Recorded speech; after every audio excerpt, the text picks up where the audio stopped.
Good morning, good afternoon, good night, whenever you are watching. Welcome to Mentor Mornings, my friends, where I share wisdom from people far more experienced than myself to help you own your day and fuel your journey. Because life, my friends, is a journey, and this is a crazy ride that we're on, and we want to make the most of it, don't we? The people that I'm speaking to, you, on the other end of this, if you've been watching any of these videos, then you're somebody who's hungry. You're somebody who wants to take your life and live it to the absolute maximum that's possible for you as an individual. And that's something really big because I think that there's a lot of people out there that are happy with what it just is. And there's a certain level of fulfillment that we can get when we live like that. But we can also live a life where we demand more for ourselves in this experience that we're having. And that's what this is about. So today, my friends, what we're going to talk about is when we begin to move, we're talking about developing your idea, this thing that you have, your invention or a business or a service or a creative project.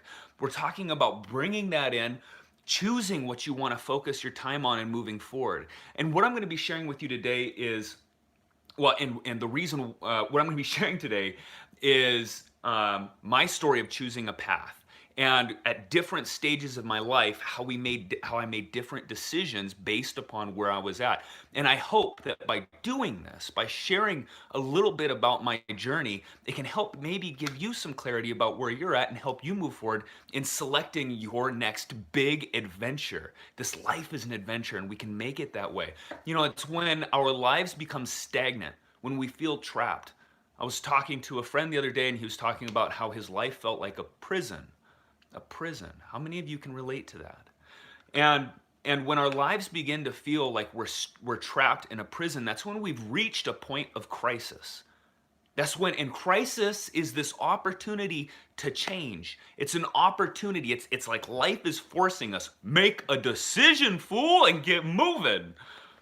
And if we don't, we experience a tremendous amount of pain. And what is it that keeps us trapped inside of a prison? Just to wrap on this for a second. What is it that keeps us trapped inside of a self-imposed prison? It's fear, isn't it? It's fear of what will happen if we move. It's fear of what will happen if we don't. That's a tremendously painful place to be. And so who is it that holds the key to the prison that we are locked inside, if that is the case that you're in? Who is it that holds the key? And it always comes back to us. It comes back to a choice. What are we willing to sacrifice? What are we willing to let go of in order to move to the next stage of life? So, let's back up a little bit. By the way, I appreciate you being here. If you appreciate these videos and me sharing this personal stuff with you, could you please slap that thumbs up button? Let other people know that this is worth watching. Subscribe, my friend, if you have not already, and let's jump into this. So, in the beginning of Nate's world, it was 2008. I was in college at the time. My mother was running a service business in the local valley that we were living in. And because of health issues, she was really struggling. So I jumped in. I left college to help her. I jumped in and I made that decision. And at that time, what I was feeling inside was I saw like this is a great opportunity. Like my mom needs help. I'm going to go help her.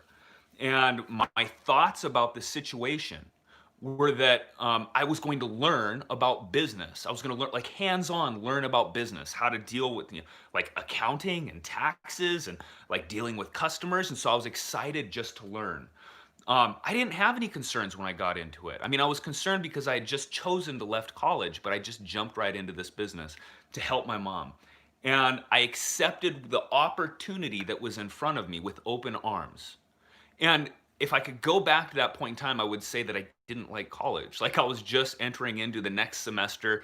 I was in economics and it was really difficult and the teacher was super boring. Like he just talked like this all the time, had zero character.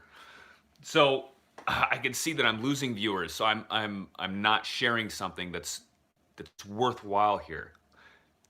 How this relates to you is that at that point in time, I was just a young guy. I was a young guy who was looking for opportunity and it was right there in front of me. And I went for it and I'm super grateful that I did. So if you're a young person and you're looking for opportunity, if you're looking to grow anywhere that you can get your hands in it and you can work through it, Like dive for it, go for it. Okay, so when that fell apart, what I went to was I was forced into this place of like an intermediate decision, and that's what I call the next opportunity that I had. So I was forced to make a decision quickly because I had a family, I had bills, I had things that I had to do, and I also wanted to be my own boss. I also wanted to pursue something where I was managing myself. And so I ran full force to that. And at that time, like I was concerned about the livelihood of my family. I was thinking about making things happen. I wasn't really concerned about risk at that point in time because the risk of not finding something was so great.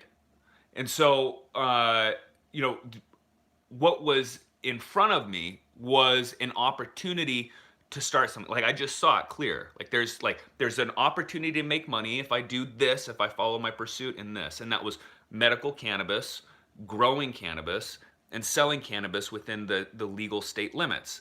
And so I just followed it. And the reason was because there were no other options at that time. I was working construction, I was delivering papers at night, and I was growing that business during the day. It was one of the most intense periods of my life. We had just had my daughter. You know, she was like 1 month old when I was doing this. And so that was where I was at that point in time. And the reason that I chose it is because it was all that was in front of me. I didn't have any other options. And so if you're in this place where there's a tremendous amount of pressure, look at what's in front of you now. Where do you see yourself in opportunity? And perhaps that's the direction that you're supposed to go. Looking back on that, I wouldn't have made a different decision because it was available, and it turned out to be a semi-successful business. It was full of heartache. Okay, so now the last way, and this is the thing that I think is helpful for you. This last time, my feelings about this business that I've been starting, my feelings is that I don't want to waste any more time. I don't want to invest myself fully into something that I am not completely committed to. And so where are you at your stage? Are you at the very beginning stage where all you want is experience, like you're open to risk? Then that you're going to make very different decisions than if you're starting to move into a later phase where you're looking at time and saying, I can't afford to waste anything else. And so, you know, at this point in time, what I did and the way that I chose an opportunity, it's taken me a long time to get to the point where I was ready for this again, is that I made a list of all the opportunities that were in front of me. Made a list of all the opportunities that were in front of me. And then I narrowed it down to the three that I liked best. Now, maybe you're the kind of person that is very decisive and it's easy for you to know what you want to pursue, or you just have an idea that is so awesome that you can dive into it 100%. If you're not, and you're like me, then this is how I move forward. I made a list of the three. One was a franchise opportunity that I saw a lot of potential with, and I had gone through. Yeah, okay, I'll get into that. Franchise opportunity, building a house on a bare lot, or the pouch business. And when I had all three in front of me, I just said, okay, now I'm going to pursue all three and see which one falls through, which one makes it, which one has potential.